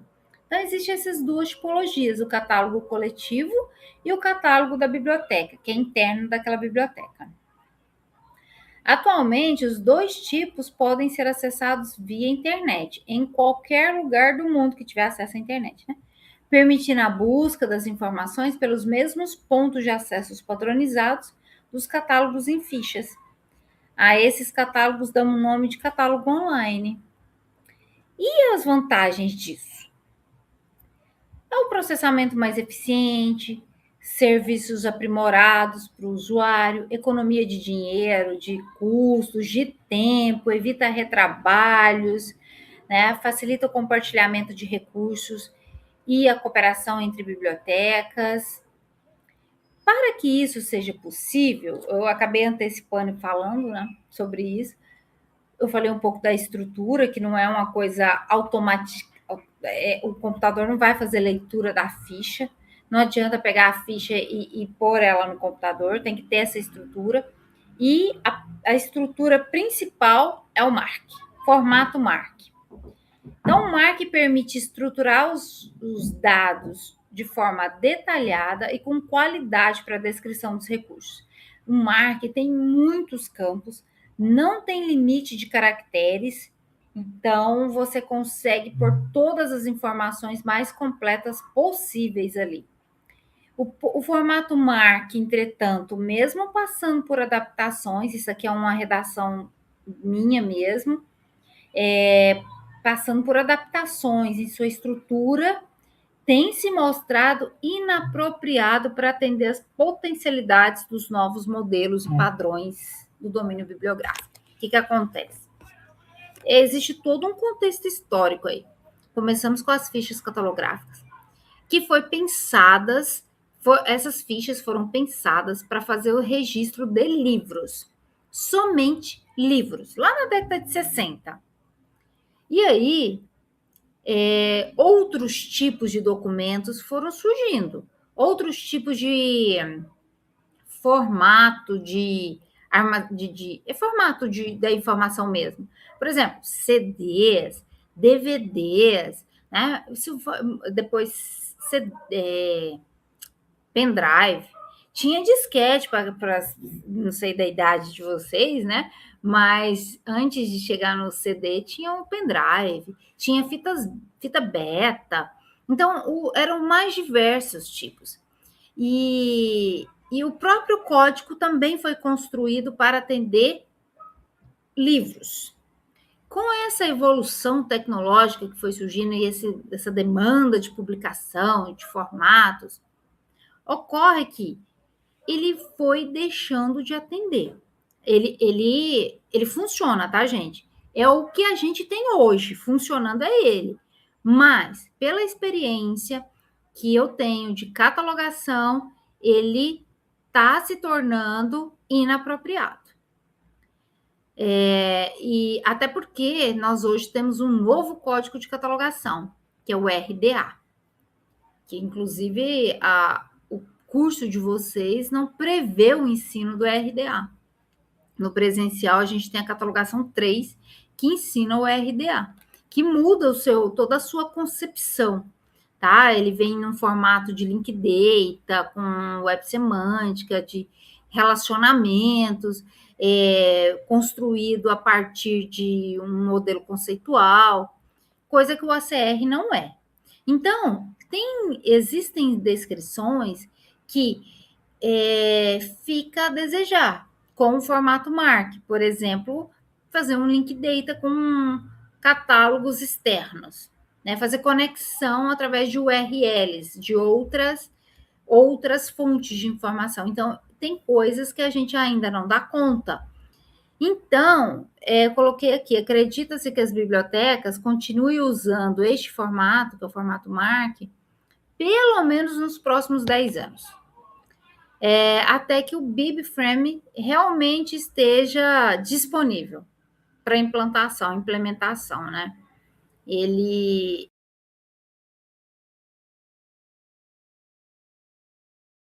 da USP foi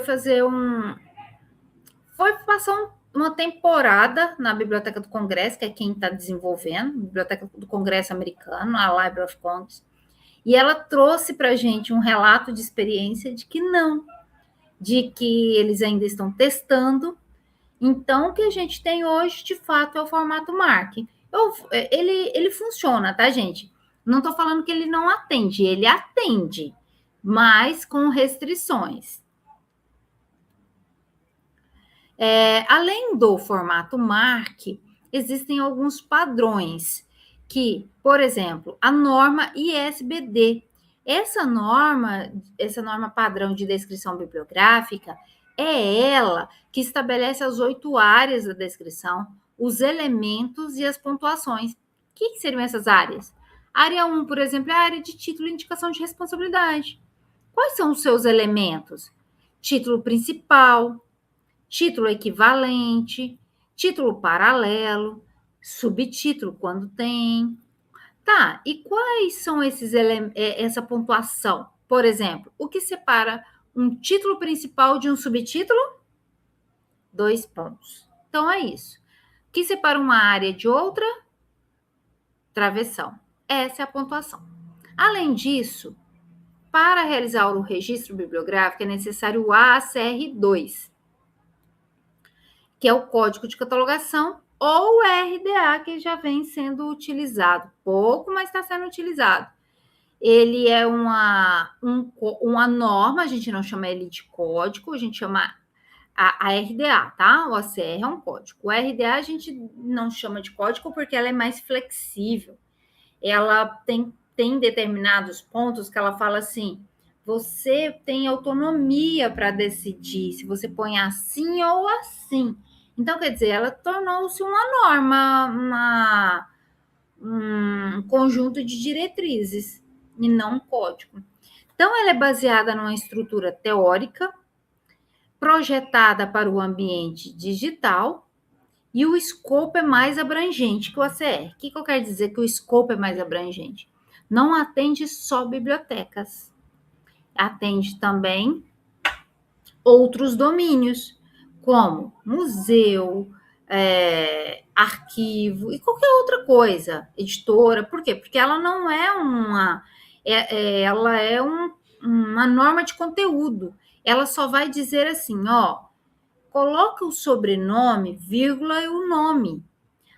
Coloca a palavra segunda edição por extenso, que o ACR fala assim, coloca 2.ed.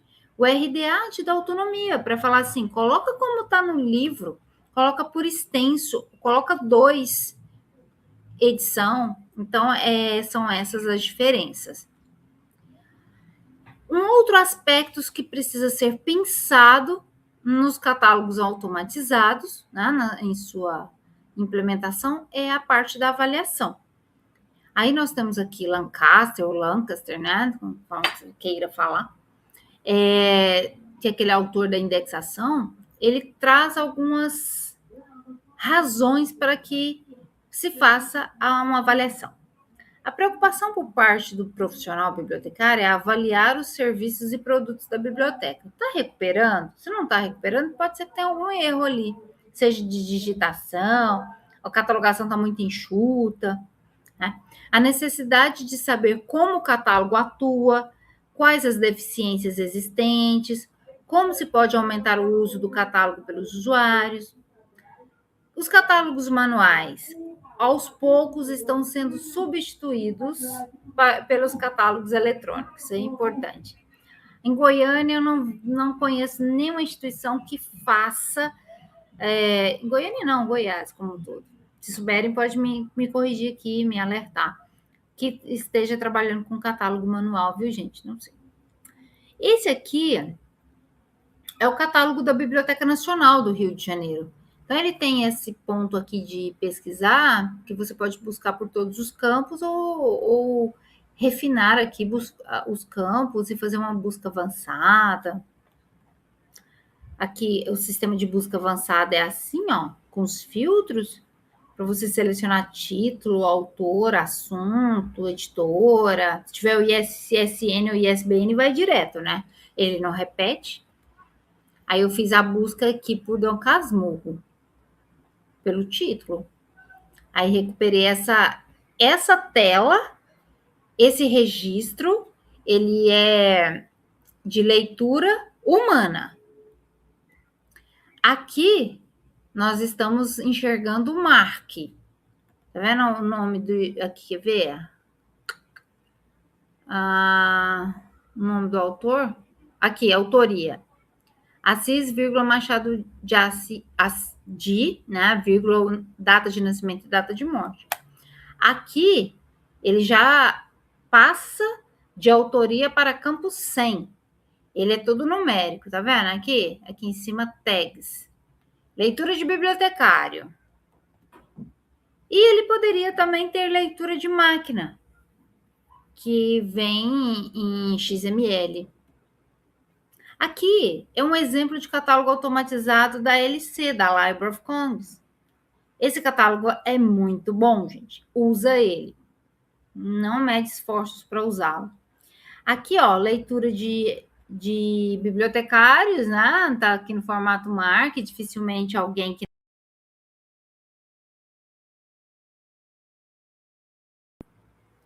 Esse catálogo aqui, pessoal, ele também é da LC, só que ele é especificamente de autoridade. É excelente. Num catálogo de autoridade, você faz uma catalogação de autoridade do nome de uma pessoa, porque assim, você tem que fazer em várias remissivas, você pode associar título, atribuir relações. Então, a LC já faz isso há muito tempo. Não quebre a cabeça, copia daqui. Eu ia falar isso, mas ela perguntou lá atrás, então eu já falei. Até pus umas setinhas aqui para vocês não perder tempo, já consultar mesmo. Aí, ó, ele encontra assim. Se ele vem nesse formato que tá aqui, você joga ele dentro do seu sistema e salva. Aí ele vai mudar só isso aqui, né, ó. Tá vendo esse número de controle? Esse número de controle é da LC. Aí ele passa a ser seu, só que é outro número, ele se transforma em outro número. E aqui as referências adotadas para a elaboração dessa aula. Pessoal, os slides eram longos, né? Mas eu precisava aproveitar esse momento com vocês. E aí, agora eu me coloco à disposição para tirar dúvida. Eu estava em outra tela, então eu não vi o que vocês escreveram aqui. Agora eu estou vendo que tem bastante coisa, né? Ixi, muita coisa. Eu vou ler e vou responder. Ah, teve um momento que travou.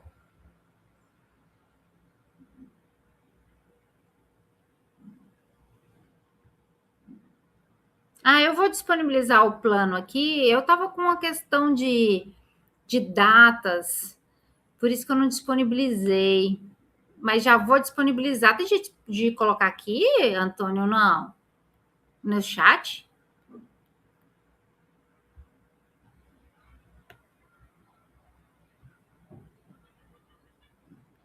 Tem não, né? Eu vou jogar lá no... Não, professor. Jogar não, né? Só link. Não, então não tem como. Tá no meu computador. Eu vou colocar lá para vocês. Tá, Ana? Já coloco.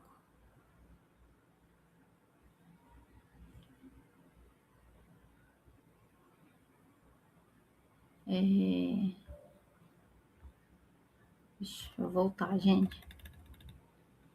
Pessoal, está travando para vocês? Ixi, em que momento, hein, que travou? O que será, gente?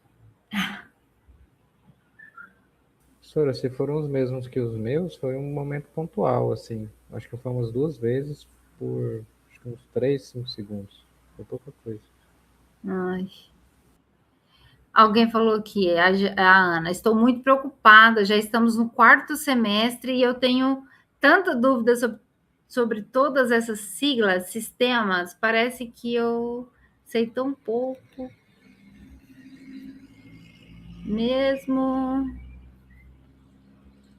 Ai, ele anda, ele não deixa eu ler. Então, Ana, eu acho que é a prática mesmo, assim, muita coisa a gente vê aqui e parece que a gente só consegue assimilar mesmo na prática, é no estágio, campo de estágio, leituras, participação de eventos, é a vivência mesmo. Até porque a gente forma sabendo determinadas coisas, quando a gente vai para o mercado já são outras coisas, né? Códigos que mudam, normas que são atualizadas, e a gente tem que correr atrás. O RDA é fácil de acessar? Nossa, Janaína, o RDA, ele não é gratuito. Você tem que pagar a assinatura. Nós não temos assinatura dele, porque ele é muito caro. Só que você pode ter acesso por 30 dias de forma gratuita. Eu faço parte de um grupo de trabalho da FEBAB, que é de catalogação. Nós fizemos muitos eventos durante a pandemia, dei muito curso de RDA para juntar dinheiro para traduzir ele para o português. Ele não tem ele em português. Mas aí acabou que a FEBAB passou essa tradução para um outro grupo, ou foi a própria LC que concedeu a tradução, porque você tem que pagar seríamos nós os tradutores, mas para você traduzir, você precisa de liberação. E essa liberação é paga, é muito caro.